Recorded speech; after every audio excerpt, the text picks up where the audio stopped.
Hello every friends, welcome to all in all sports. நான் உங்கள் sports Nitish. என் கூட catch Arun. எத்தனை டேக்கு எந்திரிக்கவா? இது எதுக்கு எந்திரிக்கணும்? இல்லை, அங்கே பைல்ஸ்லாம் மாற்றி சிராஜ் விக்கெட் எடுக்கிறாப்புல, இங்கே இடத்த மாற்றி வீடியோ ஓடுதான்னு பார்க்குறதுக்கு சின்ன ட்ரை. பைல்ஸை மாற்றி இடத்த மாற்றிலாம் நீங்கள் எதுவும் சக்ஸஸ் பண்ண முடியாது. ஏதாச்சும் இருந்துச்சுன்னா அவங்களே பண்ணலாம், அதுவே நடக்கும். அதை விடுங்க, பைல்ஸை மாற்றி எப்படி விக்கெட் எடுக்கிறாங்க பார்த்தீங்களா? பைல்ஸை மாற்றி விக்கெட் எடுக்கிறாங்களா? அங்கே டீமே கோகோ விளையாடிட்டு இருக்கு. என் பொசிஷனுக்கு நீ போ, உன் பொசிஷனுக்கு நான் போகிறேன்னு சொல்லிட்டு இப்போ அப்படி தான் பண்ணிட்டு இருக்கேன். நம்மள மாதிரி தான் இருக்குது. மேபி இடத்த வேணா மாற்றி பார்ப்போமா, நல்லா பேட்டிங் ஆடிடுவோமா அப்படின்னு. ஏன்னா இப்போ கில்லு 1 down ஆடிட்டு இருந்தார், அவர் தூக்கி வெளியே போட்டு ரோஹித் சர்மா தான் ஓப்பனிங் எனக்கு வரணும்னு சொல்லிட்டாங்க. அவர் தான் ஓப்பனிங் வர போகிறாரு. இப்போ நல்லா கேஎல் ராகுல் ஓப்பனிங் பண்ணிட்டு இருந்தார், அவர் தூக்கி வந்து 1 down ஆட போகிறாரு. அந்த கேஎல் ராகுல் வந்து வாய்ப்புக்காக நீங்கள் எங்கே வேணா கொடுங்க, நான் ஆடுறேன்னு சொன்ன ஒரு ரீசனுக்காக எங்கே 8வது இடத்திலிருந்து 1வது இடம் வரைக்கும் மாற்றி விளையாடிட்டு இருக்காங்க. எல்லாம் ஒரு ஜான் வயிற்றுக்காகத்தான். இந்தியா பேட்டிங் ஆர்டர் வந்து கோகோ தான் விளையாடிட்டு இருக்கு. நீ இங்கே போ, நீ இங்கே போ, நீ இந்த பக்கம் போ அப்படின்னு சொல்லிட்டு. இதில் வாஷிங்டன்ஸ் வந்து உள்ள வேற, அவர் எந்த இடத்துக்கு இறக்க போகிறாங்கன்னு தெரியல. ஸோ இந்த மாதிரி நிறைய கேள்விக்குறிகள் இந்தியாவோட பிளேயிங் 11லேயே போயிருக்கு. இந்த பிஜிடியோட 4th டெஸ்ட், அதாவது பாக்ஸிங் டெஸ்ட்டை பொறுத்த வரைக்கும் ஆஸ்திரேலியா எக்ஸ்பெக்டட் அந்த 2 சேஞ்ச் தான். கோன்ஸ்டாஸ் உள்ள வந்துட்டாரு, கோலாறு கோன்ஸ்டாஸ் தான் அவருக்கு பேர் வச்சு. அந்த மனுஷன் அந்த அப்படி தான் பண்ணிட்டு இருக்காரு. இது இல்லாமல் போலண்ட் வந்து உள்ள வந்திருப்பாரு. ஸோ இந்த மேட்ச் எப்படி ஆக்சுவலாக வந்து போலாண்ட் ஒரு த்ரெட்டாக எல்லாருமே பார்த்துருந்தாங்க. கோன்ஸ்டாட்ஸ் கூட வந்து பெருசாக சரி ஓகே தூக்கிடுவாங்க, அதெல்லாம் ஒன்றும் இல்லை அப்படின்னு. ஆனால் மனுஷன் தூக்குனாரு பும்ராவோட பெரிய ரெக்கார்டை தூக்கியிருக்காரு. ஆமாம், 4483 டெலிவரி பும்ரா வந்து போட்டிருக்காராம். அதில் 6 கொடுத்தது கிடையாதான் டெஸ்ட் கிரிக்கெட் வரலாற்றிலேயே.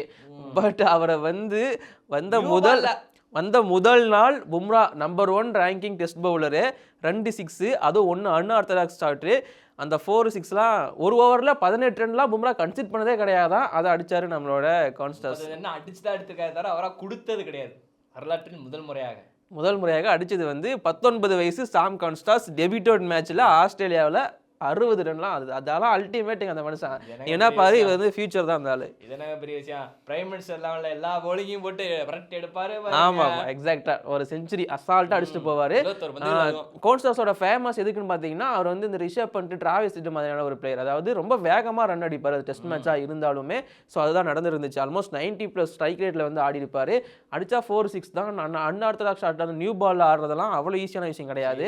அண்ட் அவுட் ஆகிட்டு போகும்போது ஒட்டுமொத்த எம்சிஜியுமே எந்திரிச்சு நின்று அவருக்கு ஸ்டாண்டிங் அவேஷன் கொடுத்தாங்க. அவர் என்ன பண்ணாரு பார்த்தீங்களா, நான் எப்படி அவுட் ஆனேன்னு சொல்லிட்டு ஸ்க்ரீனை பார்த்துக்கிட்டே போனார்.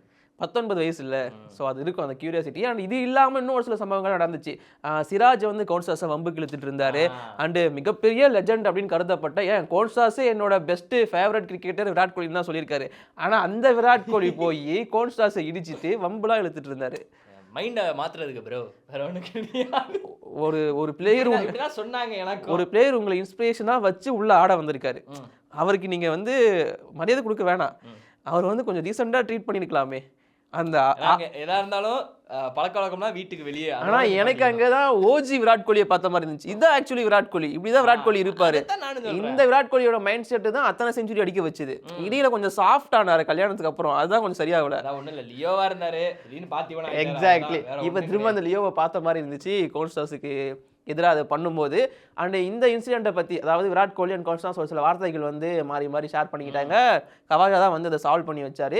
ஐசிசி இப்போதைக்கு இதை ரிவ்யூ பண்ணிட்டு இருக்காங்க. மேபி விராட் கோலிக்கு இது ஃபைன் விதிக்கப்படலாம் அப்படின்னு சொல்லப்படுது. ஏன்னா இடிச்சது அவர் தான், அது நல்லாவே தெரிஞ்சிருக்கும். பார்த்தோம், நான் பாட்டுக்கு 7 ஸ்பீச்சில் நடந்துகிட்டு இருந்தேன், எங்கேயோ வந்து அடிச்சுட்டு. அதே மாதிரி சிராஜ் மேலையும் அந்த ஐசிசி ரிவ்யூ அப்படிங்கிறது இருக்கு. அவரும் சில விஷயங்கள்லாம் பண்ணி கொண்டு இருந்ததுக்கா. அது மட்டுமா பண்ணாரு, கோன்ஸ்டாஸை வம்பு கிழித்தாரு, ஸ்டெம்பை மாற்றி வச்சு ஒரு வேலையா 2 வேலையா சீரியஸா இந்த ஜோக் அதுக்காக தான் கிரியேட் பண்ணது. பெயில்ஸை மாற்றி வச்சு இந்த ஸ்டூவர்ட் பிராட் பண்ண ஆரம்பிச்ச வேலை. போன டெஸ்ட் அதுதான் பண்ணாரு சிராஜ். இந்த டெஸ்ட்லேயே ஒன்று விக்கெட் எடுக்கிறாரு. அவர் எடுக்கிறாரா இல்லையோ, ஆனால் அடுத்த ஓவர் விக்கெட் வந்து பும்ரா கவாஜாவை தூக்குனாரு. ஆமாம், ஆனால் டாப் 3 பேருமே வந்து 50-50-50ங்கிறதுலாம் வந்து ரொம்ப ரேரான ஒரு விஷயம். அது ஆஸ்திரேலியா ரொம்ப நாளாக பண்ணாமல் இருந்தாங்களாம், அது இப்போ பண்ணியிருக்காங்க. அண்ட் அது மட்டும் இல்லாமல் ரொம்ப ஸ்ட்ராங்காக இருக்குது பேட்டிங். டாஸை வின் பண்ணி பேட்டிங்னு சூஸ் பண்ணி ரொம்ப ஸ்ட்ராங்காக கொண்டு போயிட்டு இருக்காங்க. நீங்கள் ப்ரீவியூவில் பேசினப்போவுமே பேட்டிங் தான் சூஸ் பண்ணணும்னு சொல்லியிருந்தீங்க. ரொம்ப ஸ்ட்ராங்காக போயிட்டு இருக்கு. பட் இருந்தாலும் லபிஷேன் அண்ட் கூடவே டிராவிஸ் ஹெட், அதுக்கப்புறமா மிச்சல் மார்ஷன் சொல்லிட்டு தொடர்ந்து 3 விக்கெட் டக்குன்னு விழுந்துருச்சு. அண்ட் பும்ராவோட ஹெட்டுக்கு போட்ட பால்லாம் wow, top of the off. பல கோடி இந்தியர்கள் மனசை மறுபடியும் சாட்டிஸ்ஃபைட் பூம் பும்ரா தலைவலியே வந்து கொஞ்ச நாள்லயே ஒரு ரன் கூட அடிக்காம லைட்டா கூட தலைவலி வராம அமுச்சு விட்டாரு உள்ள, போயிட்டு வாப்பா சந்தோஷமா இருப்பா 2 செஞ்சுரி உனக்கு போதும்பா அப்படிங்கிற மாதிரி. நாங்க இந்த வீடியோ பார்க்குற வரைக்கும் 5 விக்கெட் அப்படிங்கிறது ஆஸ்திரேலியாவுக்கு போயிருக்கு. ரெண்டுமே நல்லா தேத்திட்டு இருக்காங்க. இப்போதைக்கு ஸ்மித் வந்து ஒரு மாதிரி நல்லா போயிட்டு இருக்காரு, ஆடிட்டு இருக்காரு. 55ல இருந்தாப்ல நம்ம பார்க்கும்போது. ஆனா இன்னொன்னு ப்ரோ, இந்த நீங்க சொன்ன ஸ்டாட்ஸ் நல்லா இருந்துச்சு. அதே ரிலேட் பண்ணி நான் இன்னொன்னு சொல்றேன். 2019 ஆஸ்திரேலியா ஓப்பனர்களோட ஆவரேஜ் வந்து 43.74. 2024ல கிட்டத்தட்ட வந்து 24.19. அப்படியே பெரிய டவுன்ஃபால், 20% டவுன்ஃபால் ஆயிருக்குது. ஆமா, அது நான் இன்னொரு ஸ்டார்ட்டுமே சொல்லிடுறேன். கேஎல் ராகுல் அவருக்கும் பாக்ஸிங் டே டெஸ்ட்டுக்கும் வேற லெவல் கனெக்ஷன் இருக்கு. 2014 26 டிசம்பர் அன்னைக்கு தான் அவரோட டெபியூட் நடந்துருந்துச்சு. அதுல இருந்து இப்போ 10 வருஷம் எக்ஸாக்டா கம்ப்ளீட் ஆயிருக்கு. அண்ட் அது மட்டும் இல்லாம அதே 26 டிசம்பர் அன்னைக்கு இப்போ ஒரு மேட்ச் வந்து ஆட போறாரு. ஸோ கேஎல் ராகுலுக்கு ஒரு பெரிய வாழ்த்துக்கள் தெரிவிச்சுப்போம். 10 வருஷம் இந்திய கிரிக்கெட்லாம் சாதாரணமான விஷயம் கிடையாது. கண்டிப்பா கொடுக்குற இடத்தெல்லாம் பிடிச்சி வச்சுக்கிறாரு அவர். இல்ல இன்னொன்று என்னன்னா, பாக்ஸிங் டே டெஸ்ட்னாலே தலை வந்து குஷியா எக்ஸாக்ட்லி. ஒரு சவுத் ஆப்பிரிக்காலே ஒரு 100 செஞ்சுரியன், அதுக்கப்புறம் வந்து இது எப்படின்னு தெரியல, நடக்கும் 100 அடிக்கும் அடிப்பார். 50 அடிச்சு கொடுத்தியா 100 அவரை நீங்க எங்க இறக்கி விட்டாலும் அவர் ப்ரூவ் பண்ண வேண்டிய கட்டாயத்தில் இருக்காரு. அதனால கண்டிப்பா ஆடுவாரு. இதே மாதிரி ப்ரூவ் பண்ண வேண்டிய கட்டாயம் 2 பேருக்கு இருக்கு. ஆனா பண்ண மாட்டாங்கிறது தான் டிசப்பாயின்மெண்ட். அந்த 2 பேர் யாருங்க நீங்க கீழே கமெண்ட் பண்ணுங்க. அண்ட் இது இல்லாம இன்னும் வேற சில விஷயங்கள் பார்க்க போனோம் அப்படின்னா, இன்னைக்கு ப்ரோ கபடி லீக் சீசன் 11ஓட எலிமினேட்டர் மேட்சஸ் நடக்க போகுது. Eliminator 1 between UP Yoddhas and கூடவே ஜெய்ப்பூர் பிங்க் பேந்தர்ஸ் 3வது மற்றும் 6வது இடங்களை பிடிச்ச டீம். அண்ட் எலிமினேட்டர் 2 வந்து அதே இன்னைக்கு தான் இருக்கு, 9 மணிக்கு இருக்க போகுது. Patna pirates vs you Mumba. இதுல இருந்து யார் வின் பண்ணி செமிஃபைனல் போக போறாங்க அப்படிங்கறத வெயிட் பண்ணி பார்ப்போம். உங்களோட கெஸ் ஏதாச்சும் ப்ரெடிக்ஷன் இருக்கா? ஆக்சுவலா வந்து நான் வந்து யூ மும்பா அஃப்கோர்ஸ் கண்டிப்பா போயே தான் ஆகணுன்ற மாதிரி ஆசைப்பட்டுக்கிட்டு இருக்கிறேன். ஓகே, எனக்குமே ஃபர்ஸ்ட் மேட்ச் வந்து ஜெய்ப்பூர் பிங்க் பேந்தர்ஸ் ஜெயிச்சு ஹரியானா கூட வந்து மோதுவாங்கன்னு நினைக்கிறேன் செமிஃபைனல் 1. சரி, ரெண்டாவது எலிமினேட்டர் 2 பொறுத்த வரைக்கும் உன்னோட ஃபேவரட், எனக்கும் அதான் ஃபேவரட். யூ மும்பா டீம் வந்து வின் பண்ணி டெல்லி கூட மோதுவாங்கன்னு எக்ஸ்பெக்ட் பண்றேன். இது எலிமினேட்டரோட ப்ரெடிக்ஷன் மட்டும்தான். செமிஃபைனலோட ப்ரெடிக்ஷன் அடுத்த நாள் சொல்றேன். ஸோ இது இல்லாம செஸ் நியூஸ் ஒன்று இருக்கு அருண். அதாவது உலக லெவலில் இப்போ செஸ் சாம்பியன் ஆயிடுச்சு. இப்போ வந்து ஏதோ சம்திங் உள்ளூர்களை ஆட்ட அந்த மாதிரி அப்படி இல்லை, நான் சொல்றேன். கிரிக்கெட்டை பொறுத்த வரைக்கும் டெஸ்ட், ஓடிஐ, T20 பிரிச்சு வச்சிருக்கீங்களா, அந்த மாதிரி செஸ்லயுமே இருக்கு கிளாசிக் அப்படிங்கிறது. கிளாசிக்னா மணிக்கணக்காக நடக்கும். 2 மணி நேரம் 2.5 மணி நேரம் நம்ம ஆடுவோமே அந்த மாதிரி 2.5 மணி நேரம் செஸ் மேட்சஸ் நடக்கும். இதுதான் வந்து இப்போ நம்மளோட குகேஷ் வந்து சாம்பியன்ஷிப் அடிச்சது, வேர்ல்டு செஸ் சாம்பியன்ஷிப் வந்து அது வந்து கிளாசிக் மோட். இது இல்லாம world blitz and rapid championship அப்படிங்கிறது இருக்கும். பிரக்ஞானந்தா வந்து கிளாசிக்ல பெரிய ஆள் கிடையாது. ஸோ அவரால் கிளாசிக் ஆட முடியாது. குகேஷ் தான் வந்து பொறுமையா கிளாசிக் ஆட முடியும். பிரக்ஞானந்தா எப்படின்னா இந்த பிளிட்ஸ், அதாவது 5 நிமிஷம் மேட்ச், 10 நிமிஷம் மேட்ச், இதுல வந்து ரொம்ப நான் வந்து உட்காந்து சும்மா ஆடிட்டு இருப்பேன் அந்த மாதிரி வந்து அது வந்து பிளிட்ஸ். ரேபிட்ங்கிறது வந்து 1 நிமிஷம் 1.5 நிமிஷத்துக்குள்ளேயே மேட்ச் முடிக்கிற மாதிரிலாம் இருக்கும். என்னை விட 2 தடவை ஏமாத்தி ஜெயிச்சிங்களே. சொல்லு, நீ உனக்கு ஆட தெரியல ஜெயிச்சிட்ட, இதுல நான் என்ன பண்ண முடியும். ஸோ இது வந்து world blitz and rapid championship. இதுல இப்போதைக்கு இந்தியாவோட ஸ்குவாட் மென்ஸ் அண்ட் உமன்ஸ் வந்து அனௌன்ஸ் பண்ணப்பட்டிருக்கு. அது யாருங்கிறத நான் இப்போ சொல்லிடுறேன். ஓப்பன் செக்ஷன், அதாவது மென்ஸ் செக்ஷனை பொறுத்த வரைக்கும் Arjun Erigaisi, R Praggnanandhaa, Raunak Sadhwani, Sandipan Chanda, Aravindh Chithambaram, Harsha Bharathakoti, Pranav V, Bharath, Diptayan Ghosh, Karthik Venkataraman. Woman செக்ஷனை பொறுத்த வரைக்கும் Koneru Humpy, Harika, Divya Deshmukh, R Vaishali, Vantika Agrawal, Sahithi Varshini, Padmini Rao, Priyanka. Okay bro, அப்புறம் என்ன இதுலயும் பிரதர் சிஸ்டர் கோல்ஸா? ஆமா, பிரக்ஞானந்தா, வைஷாலி ஆல்வேஸ் இருப்பாங்க. ஸோ இதுல உங்களோட ஃபேவரட் பிளேயர்ஸ் யாரு? அஃப்கோர்ஸ் வைஷாலி தான்.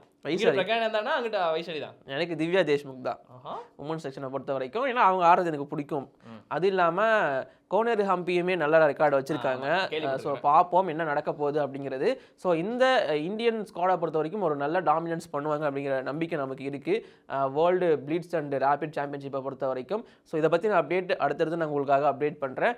அண்ட் அதுக்காக மறக்காம நம்ம சேனலை சப்ஸ்கிரைப் பண்ணி வச்சுக்கோங்க. இன்னொன்று விஜயசாரி சொல்லிடு.